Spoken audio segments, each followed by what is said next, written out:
Kat, and in this tutorial I will show you how to make this living dream catcher. I love dream catchers and the traditions behind them, and this is also a great way to get more plants into your home that are low maintenance and difficult to kill. If you're not already subscribed to my channel, hit that subscribe button below, hit the notification bell next to it, follow me on social media at Katrinaosity, and be sure to post a comment below telling me what you think or just saying hi. For this project, you'll need a large embroidery hoop, embroidery floss in your preferred color, Spanish moss, you can get this at just about any plant nursery, air plants, these are becoming more popular and easy to find, aluminum foil, E6000, a toothpick, and rhinestones. Start by separating the two parts of your embroidery hoop. You only need one for each dream catcher, so you can set aside the other for a different dream catcher, and tying it tightly in a knot onto your embroidery hoop. Make sure that this knot is not going to slip and that it won't be sliding all over the embroidery hoop. Then bring your embroidery floss over several inches, pull it down over the outside of your embroidery hoop, and then bring it up through the gap between your hoop and your embroidery thread. This is going to make a loop that will hold in place. You don't actually have to tie knots for this project, just keep moving it over and looping it over the outside and bringing it up through the gap between the embroidery thread and your embroidery hoop. And I'll show you a little bit more slowly in this one, just over the top, down the side, and then up through that gap between your length of thread and the embroidery hoop, making that loop.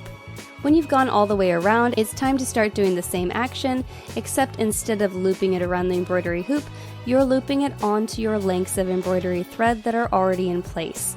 Simply keep moving around the entire thing, holding your length tightly so that it doesn't begin to get loose and slightly saggy.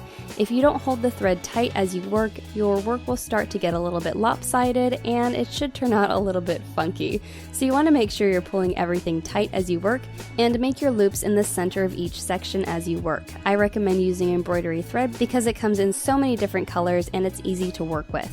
When you get to the center, choose a place that looks good and tie off your work, then trim off the excess of your embroidery thread, being careful that you don't cut through any of your work. Then take another length of embroidery thread and tie a loop on the top of your dream catcher.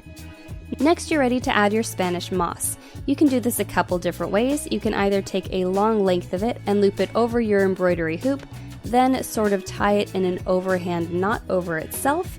And when you do this, you'll want to make sure you pull very gently so that you're not going to break off any little tendrils. This tends to leave a little bit of a bird's nest hanging slightly below. Or you can take a length of moss, grab the center of it, make a loop in the center, put the loop over your embroidery hoop, and pull the ends through the loop, then pull it tight.